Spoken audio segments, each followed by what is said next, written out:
Hey guys. Um, this is still kind of like a weird thing for me to be talking about, but I've been meaning for a while to talk about it. I've been meaning to talk about it for a while now. um, so I'm gonna talk about it. I am gonna answer the question why I'm no longer a Christian. Um, and it's kind of been a process for me to come to this point. Um, and it started a little over a year ago when I was coming to terms with my identity and realizing that I'm a part of the LGBT community. Um, it was definitely not an easy thing um, to go through, but it was very good. It was very good for me. I definitely like I needed it. I was putting it off way too long in my head. And avoiding like thinking about it or diving into it. But it was it was such a good thing for me to go through.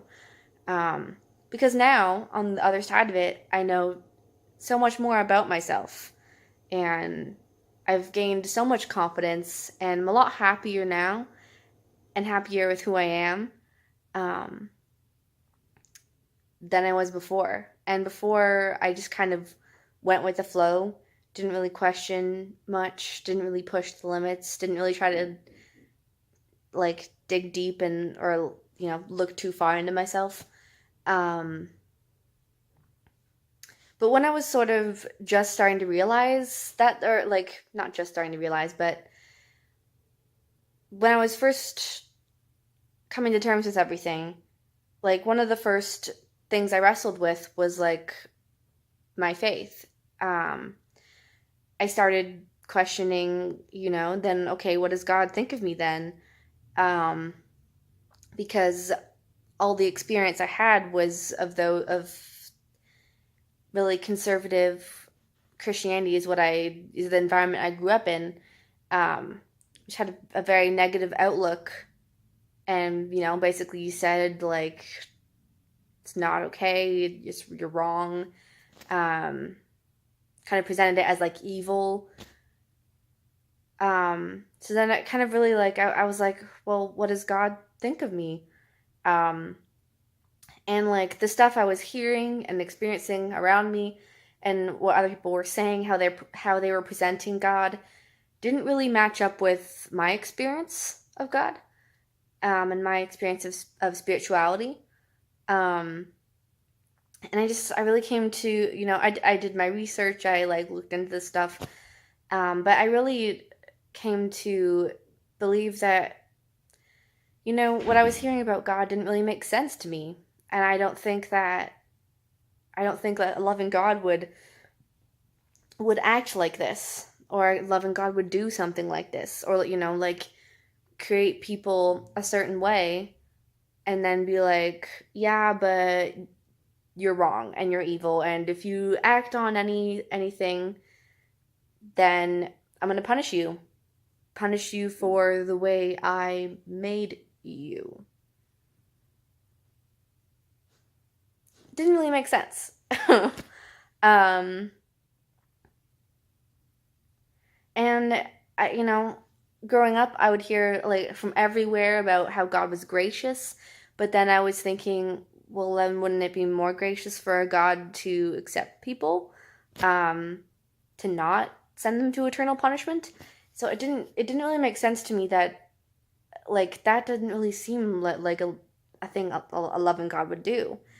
Um, and the way like I said, the way I experienced God and spirituality and the divine, um, it didn't really match up with the way the majority of Christians and Christianity seem to be presenting things. Um, so I just over time grew more and more uncomfortable in the church because I was realizing, my identity more and more, and who I am was very much not fitting into the nice little box that, you know, of things that are okay that um, the community around me seemed to be or to seem to have created. Um, so I started going to church less. I mean, yeah, I started going to church less because that environment made me uncomfortable. Um, and until eventually I found some affirming communities, which was so encouraging, so nice. I'm so thankful for the relationships I've found. But still, it wasn't. I was like, but is finding a good people, a small group of good people, enough to keep me identifying with Christianity in general? And for me, it wasn't, because it's not God that I have a problem with, because the God I believe in isn't the God that was presented to me for years and years and years. That's not what I believe God is like. Um, so I don't have a problem with God. I would consider myself spiritual now.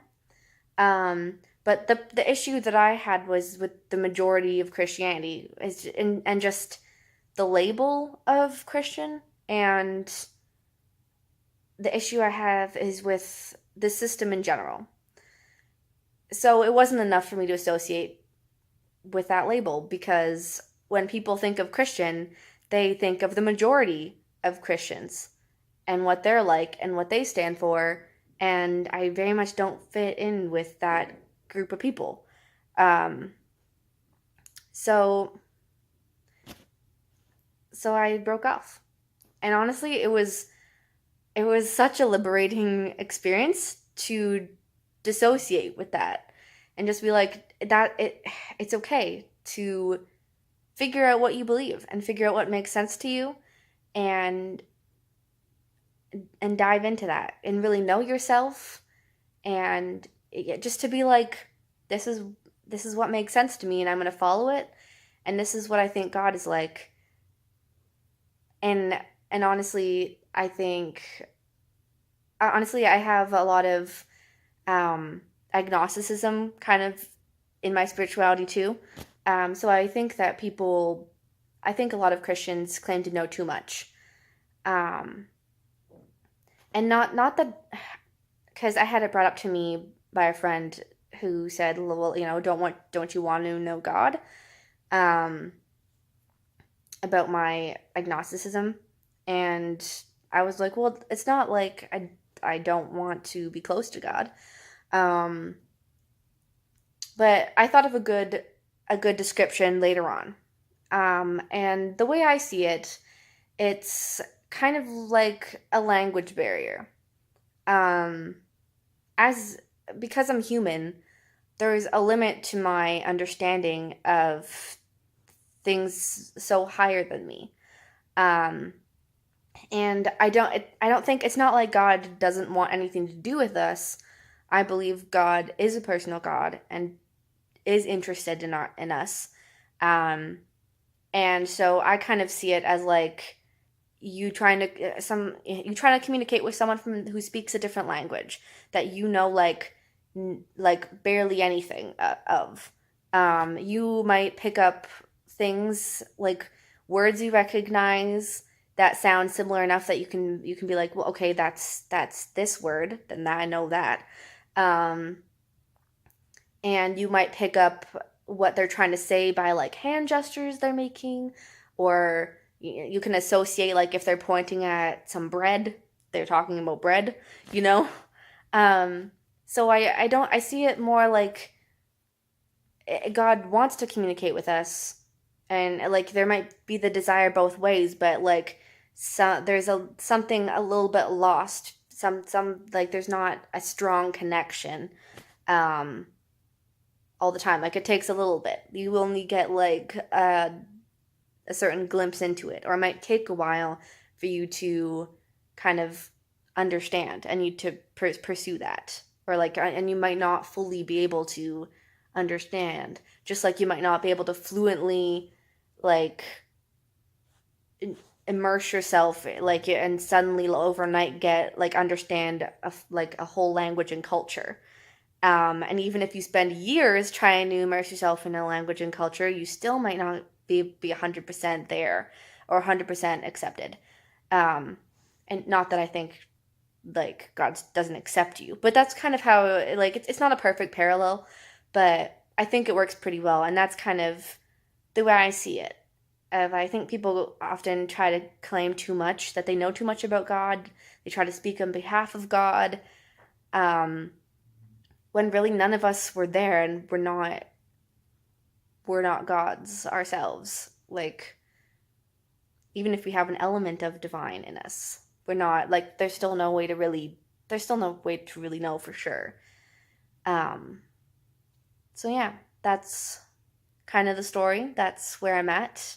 Kind of, I'm just saying spiritual, or like spiritual agnostic, along those lines. I do still have a number of beliefs that are similar to Christianity, and definitely there's people I know that believe pretty much the same as me, um, and still call themselves or still consider themselves a Christian. But just I have issue with that label and with the system, so it's not it's not really what I choose to do. So yeah, thanks for watching.